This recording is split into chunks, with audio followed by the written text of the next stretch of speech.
Hi, I'm Steve Adubato. More importantly, I'm going to introduce you to somebody I really had been looking forward to talking to for a long time. She is Laurie Fabiano. She has written a wonderful book called Elizabeth Street, a novel based on true events. Your first novel. Yes, my first novel. You have a fascinating background. You served as a deputy mayor of Hoboken. You have a background in nonprofit work. You're really smart. And you wrote this amazing book, Elizabeth Street, based in that's in New York City, right? Yes. And give people a sense of this, because you went about to write this story about your grandmother and your great-grandmother who came from Sicily. Actually, Calabria. Oh, excuse me, Calabria. And it has to do with the Black Hand, and for those of you who don't know what the Black Hand, that's the precursor, if you will, to the Mafia, and it has to do with so many other things. But it's a family story. Right.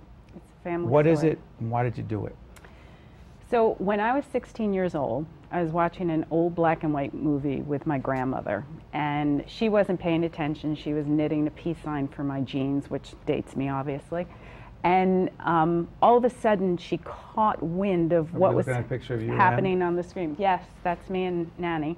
Yeah. And she dropped the knitting needles, gasped, and went running upstairs. And this was very uncharacteristic for my grandmother. She was very stalwart. Was it a mob picture? It was. It was called Pay or Die with Ernest Borgnine, and it was about Giuseppe Petrosino, or based on the life of Giuseppe Petrosino. So I went running upstairs, and I'm like, Nanny, what's the matter? And she said, I told you not to watch that Mafia stuff. I knew she hated anything Mafia related. And I said, Mom, it's not the, Nanny, it's not the Mafia, it's the Black Hand, they said. And she said, you know nothing. And she said, and I was like, why are you so upset? And she said, they killed him. I said, what are you talking about? A policeman in the film, they killed him. I said, did you watch the film? How do you know? And she said, no, it's my life too. And at that point, she just said, I was kidnapped and he helped our family, and I'm not going to talk about it. And so, of course, at 16 years old, this is all I wanted to talk about. This was an incredible revelation. But my grandmother was absolutely not going to talk about it. So I tried talking to her brothers. I tried talking to other older relatives, got the same stonewalling. It took 15 years of me trying to talk to her, trying to talk to relatives, and finally in her 80s, in fact, that photo that you saw was the day that I sat down and taped her for 12 hours talking about her life. And when we got to the part on the kidnapping, she said, turn that off, I won't talk. If that's on, I won't talk. And to this day, I feel badly that I lied to her and said it was off. But obviously, I'm glad that I got the story. Her memory was impeccable. She remembered every detail of the kidnapping. She was kidnapped? She was kidnapped. By the Black Hand? By the Black Hand. And she was one of the only... the Black Hand was the precursor to the mob. Yes and no. The truth is, the Black Hand was, the name the Black Hand was invented by the newspapers to sell more newspapers with creating Black Hand crime in the Lower East Side. And it was a moniker that tons and tons of gangs just took on. In truth, there was only one gang, the Lupo Morello gang, that could be said to be the precursor to the Mafia, but hundreds, literally hundreds of these unaffiliated gangs used the name Black Hand because it struck terror. And they were not, quote, organized. They were not organized. It was not organized crime. No, it was not organized crime at all. But they would extort. They would tell merchants that if you did not pay protection money, that bad things would happen, and bad things happened. Absolutely. There was tons of bombings in the Lower East Side, around Elizabeth Street. In fact, around Elizabeth Street, within a 3-year period, there were 42 bombings. I mean, could you imagine, how we would react to that today? That was terrorism at its peak. Here's the irony, sorry for interrupting. And there's so many, by the way, go out and get the book, because we're only touching on it for the PBS television version. One of the reasons you wrote this book is because you said that we in the media often romanticize the Mafia. We are talking about Italians brutalizing, terrorizing other Italians. That's right. In their own neighborhoods. Honest, hardworking people. Big part of the story, no? It's a huge part of the story, and I'm so glad you touched on that, because we have so romanticized the Mafia.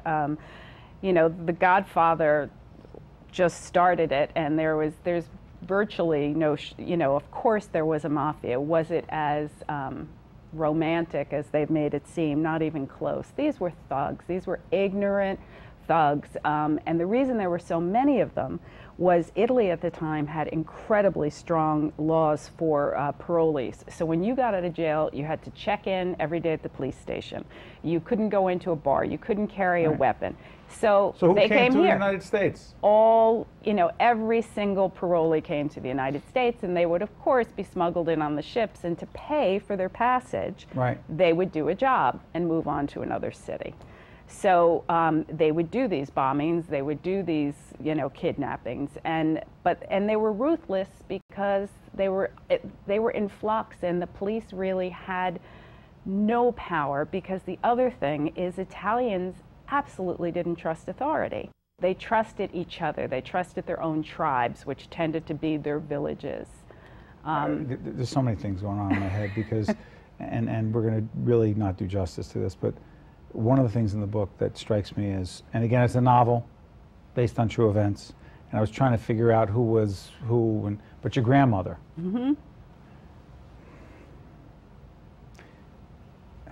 There's a part of the book, particularly early on, but there's a lot of tragedy in the early 1900s. Yes. Where one of the relatives comes here. Right. And there's a terrible accident. And it changes the course of the family dramatically. Absolutely. So my great-grandmother's first husband, Nunzio, who she was madly in love with, came here first, like most men did in those days, to earn money and bring her over. He was killed building the Brooklyn Union gas tanks. He was crushed under 200 tons of steel. One of 5 men who was killed that day. It took me years to find that article, and the day that I finally found it in the New York Public Library and I cranked it up and saw his name was just, it was devastating. In 1890, 90% of the public works workers were Italian, and that coincided with the great building of New York City. So most of the tunnels, the bridges, the infrastructure were built by Italians, but they were kind of treated like chattel or donkeys. That's right. And by the way, he was educated. He was trained, and I think he was an architect or an engineer. He was an engineer, which was very, very rare, but he was starving to death. What was going on in Italy? He did what he was told to earn money and send it back to Italy. Correct. And then the story goes that my grandmother knew the moment he died, even though she was in Italy, and stopped speaking. For a long time. She was a town midwife, and she did not speak at all, and the people in town took up a collection to send her to America in hopes that if she saw his grave, she would begin to live again. Can I ask you to do this? Could you tell folks why they should go out and get the book, whether they are Italian or not? Because there's a lot of history here, and I think our history as a people is really just a collection of family stories. And unless we start telling these family stories, we're losing a big part of our history. And what's been incredibly gratifying about this is so many Italian Americans, and not just Italian Americans, Irish Americans as well, have said, this has inspired me to go back, to look, and to tell my stories, as I hope you do too. You've done something meaningful, and it's a wonderful book. I've enjoyed it, and I know others will too. It's called Elizabeth Street, a novel based on true events. Laurie Fabiano, I want to thank our good friends Ray and Sue Bermucci for introducing us to this book, and to you. I wish you all the best. Great, thank you very much. You've done an important service. Thank you. We'll be right back right after this.